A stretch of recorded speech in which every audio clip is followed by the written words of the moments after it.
Our first story is about a woman doing great things for her country.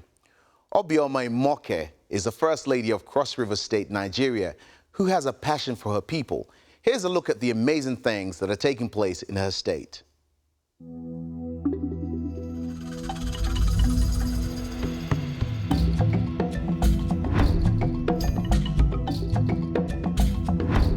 Cross River State, Nigeria's best-kept secret. Holiday capital of the nation, the people's paradise. Our crew traveled almost 1,000 kilometers, not for this, but to meet with a woman whose heart beats for the well-being of the citizens of Cross River State. Mrs. Obioma Imoke, wife of the governor of Cross River State. Of the 36 states in Nigeria, Cross River is one of the states with the least revenue profile.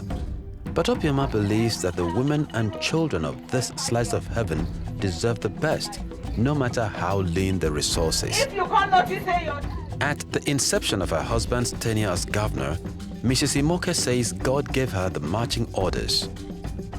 When we came here, God said, one, you must build me an altar on the seat of government. I didn't quite understand what that meant. And it turned out that what it was that he wanted us to have an altar, a prayer altar in the government house.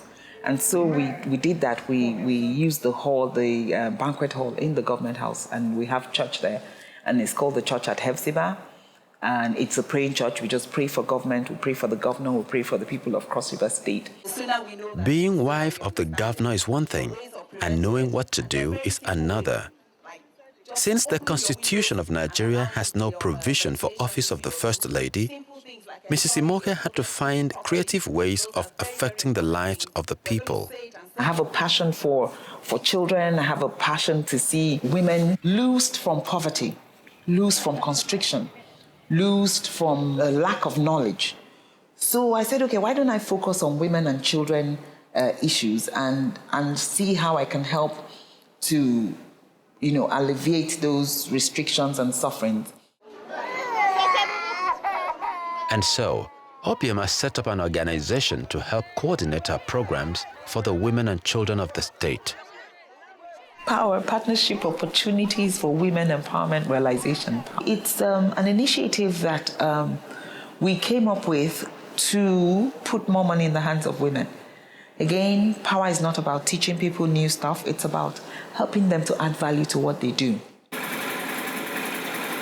Through power, Mrs. Imoke has initiated credit schemes to improve the lives of women generally, but the women with the biggest needs may just be the widows. We also developed another program called GLOW, Giving Life Options to Widows. Again, giving specific emphasis to widows who we believe are very, very vulnerable set of people in society today because of what they go through.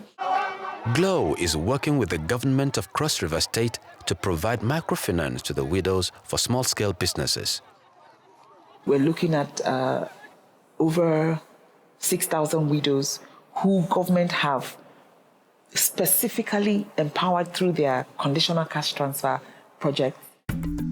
Cross River is a state with breathtaking views and great wildlife habitats. But there is a significant number of children who do not have the protection of a home. My parents, my mother, they leave me. Once the time that I was small. I don't agree that children should live on the streets. And so we were able to take quite a number of them off the streets. Through Obioma's initiative, some of these kids have a new story to tell. I thank her for the thing that she have done for us. And I want to say, God, thank you for giving us a place to stay. As thousands of tourists flock to Calabar every year to celebrate Christmas in the biggest street party in Africa, the women and children of Cross River have a reason to jubilate too. Mrs. Obioma Imoke, the governor's wife, is dedicated to putting smiles on their faces. And she says her abiding philosophy can only be found in one place. One day I was reading the Bible and I read again where Jesus Christ said that you didn't know, but I was naked on the streets and you clothed me. I was homeless and you gave me a roof. I said, is that what this is? You see, so when you just leave yourself for God to work with, He will do it without you even knowing that you're doing it.